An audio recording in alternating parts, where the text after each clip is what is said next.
హృదయస్థానమున అనాహత చక్రం ఉంది అని చెప్పారు వేదాల్లో. హృదయస్థానము అంటే అందరికీ పరిచయమైనటువంటి హృదయము స్థూల సంబంధ హృదయము. అది రక్త, చర్మ, మాంసములతో కూడినది. కానీ సూక్ష్మ శరీరానికి సంబంధించిన జ్ఞాన సంబంధ హృదయము కంఠస్థానము నుంచి శిరస్సు వరకు ఉన్న బ్రహ్మాండముందు ఉన్నది. హృదయము అంటే విషయములను హరించునది గనుక హృదయము అంటారు. స్వరూపస్థితి వైపు తిరుగుటకు ప్రయత్నించు జీవుణ్ణి మలిన సాత్విక ప్రకృతి గల హృదయము విషయముల వైపు తిరిగినట్లు హరిస్తుంది. అదే శుద్ధ సాత్విక ప్రకృతి గల హృదయమేమో జీవుణ్ణి విషయాల నుండి స్వరూపస్థితికి హరిస్తుంది. అలా ఇక్కడ హృదయము అంటే పెదవుల నుంచి కంఠము వరకు ఉన్న భాగమే హృదయము అని అర్థం చేసుకోవాలి. శబ్ద బ్రహ్మముతో మిళితమై ఉన్నటువంటిది హృదయము. అంటే శబ్దాలు ఎక్కడి నుంచి బయటకు వస్తున్నాయో అదే హృదయము. శబల బ్రహ్మాత్మిక ధ్యానములో ఉన్నప్పుడు నివృత్తి రూపంగా పయనించేటప్పుడు పృథివీ స్థాన శ్వాస సంచరించే స్థానమునందు హృదయాన్ని చెప్పుకోవాలి. శ్వాస మనసు లీనమైన ధ్యాన సమాధిలో ఆ బ్రాహ్మీ స్థితిని అక్కడ హృదయం అని చెప్పుకోవాలి. అలా కాకుండా ఆలోచనలే సంకల్పమే విక్షేపంగా మారి కంటిలోని సునీనములుగా ఆవరణంగా ఏర్పడితే కారణ శరీర అగ్నిస్థానమున హృదయము గుర్తించాలి. అంటే ఇంతకీ పారమార్థిక సంబంధమైన ఆధ్యాత్మిక సంబంధమైన హృదయం పెదవుల నుంచి కంఠము వరకు గల బయలే హృదయము అని చెప్పుకోవాలి. అనాహత చక్రము అంటే అక్కడ అనాహత చక్రము ఉన్నది. ఏం చెప్పారు మనకి?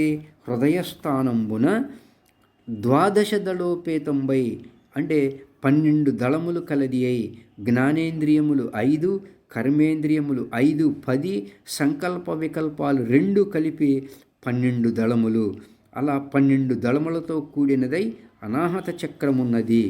అవిద్య చేత భయము, అవిద్య నాశనము చేత నిర్భయములే ఆ కమలానికి క్రింది పత్రములు. శ్వేతవర్ణగంబై అంటే అవిద్య విశేషణంగా ఉన్నప్పుడు ప్రత్యేగాత్మకు జీవుడు అని పేరు. అవిద్యయే పార్వతి. పార్వతి యొక్క రంగు నలుపు. జీవత్వమే శివుడు. శివుని యొక్క రంగు సాత్వికము. అలా 2 కలిస్తే శ్వేతవర్ణగంబై అయింది. అలా దీన్ని నేత్రస్థానమునందే చెప్తారు. మరుత్మందిరంబై వాయువు యొక్క గృహమై ఉన్నది అని చెప్పారు. అంటే యచ్చలనం తద్ వాయు అంటారు. వాయుగుణం స్పర్శ. వాయువు లేకున్నచో మనసు యొక్క చలనమే ఉండదు. మనోచలనము లేకున్నచో వాయుచలనము ఉండదు. మనోచలనము అంటే విక్షేపము చేత ఆవరణము అనేటువంటి కారణ శరీరమును అనాహత చక్రములో చిక్కుకుంటాం కనుక దీనికి మరుత్మందిరమై అని పేరు వచ్చింది. త్వగింద్రియ కారణమై అనాహత చక్రమున్నది.